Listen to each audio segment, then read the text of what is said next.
శ్రీ మహావతార్ బాబాజీ ఈరోజు నా ద్వారా మీకు ఇస్తున్న సందేశం శ్రద్ధగా వినండి. సేవకుల గురించి సందేశం ఇచ్చారు. ఇది శ్రద్ధగా వినండి. సాధారణంగా సేవ చేసే వాళ్ళకి తెలియకుండానే అహంకారం వస్తూ ఉంటుంది. ఈ అహంకారం ఎలా వస్తుంది అంటే, నేను అనే భావంతో వస్తుంది. నేను చేస్తున్నాను, నా వల్లే వాళ్ళకి మార్పు వస్తుంది. అదే సూక్ష్మమైన పెరిగిపోతూ ఉంటుంది. ఇది పైకి కనిపించదు, కానీ లోపల నిదానంగా పెరిగిపోతూ ఉంటుంది. ఇది కూడా ఒక దైవిక కృపే. ఆ భావనతో మనం ఉండగలిగితే సేవకు ముందుకు వెళ్ళగలం. ఆ దైవ కృప లేకపోతే సేవ చేయటం కూడా సాధ్యపడదు. చాలామంది అంటూ ఉంటారు, సేవ చేసేవాళ్ళు ఉన్నారు కదా! ఇక నా సేవ ఎందుకు అని. అది నీకిచ్చిన భాగ్యంగా భావిస్తే భగవంతుడిచ్చిన అనుగ్రహం. దాన్ని వేరేగా చూస్తూ ఉన్నారు. అలా చూడకుండా అహాన్ని తొలగించండి. నేను అనే భావనని వదలండి.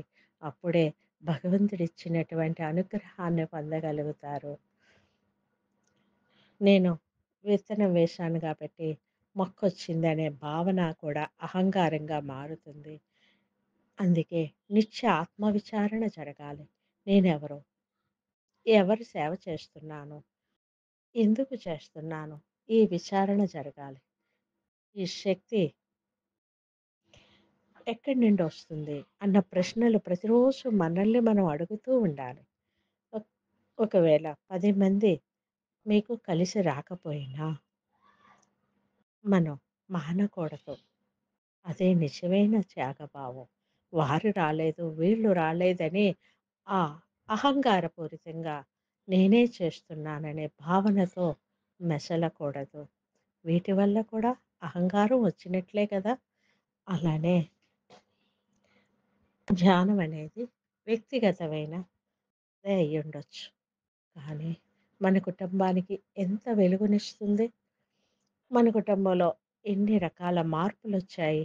ఇది గమనించాలి. ఆధ్యాత్మికతను అడ్డుకుంటూ ఉంటారు కుటుంబంలో. దానివల్ల శారీరకంగా, మానసికంగా చాలా కష్టాలు కలుగుతూ ఉంటాయి. మౌనం, కోపం, అసహనం ఇవన్నీ మన జీవితాల్లో అలాంటి చీకట్లన్నీ కూడా మనల్ని కమ్మేస్తూ ఉంటాయి. ధ్యానంలో మన లోపటి వెలుగును పంచుకుంటే అందరికీ శాంతి వస్తూ ఉంటది. మీ కుటుంబం ఆ వెలుగులో శాంతిగా ఉండాలని భగవంతుడి కృప అనుకొని ఈ సేవ చేయాలి. ఆ శాంతిని అహంకారరహితంగా పంచుకోవాలి. ఇది నా ఆనందం కాదు.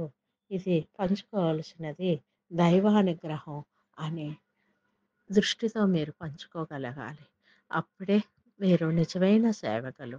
ఎన్ని అడ్డంకులొచ్చినా ఆ! నేను అనే అహంకారాన్ని వదిలి ఎన్ని అడ్డంకులొచ్చినా సేవ చేయటానికి ముందుకు వెళ్ళటానికి ప్రయత్నించండి. ఒక్కసారి సేవ చేయటం అనేది ఆపారు అంటే మీకు అడ్డంకులొస్తూనే ఉంటాయి. జీవితంలో, సేవలో అన్నిటిలో కూడా చీకట్ల కమ్ముకొస్తూనే ఉంటాయి. దీన్ని మరలా మరలా మీరు చూసి ఆ ఆత్మవిచారణ చేసుకోవటానికి ప్రయత్నించండి. ఇలా సేవకు ముందుకు వెళ్ళండి. ఆ దైవానుగ్రహాన్ని పొందండి. ఆ దైవం ఇస్తున్న అనుగ్రహాన్ని పొందాలంటే చిన్న విషయమా? అందుకే ధ్యాన మార్గంలోకి రండి.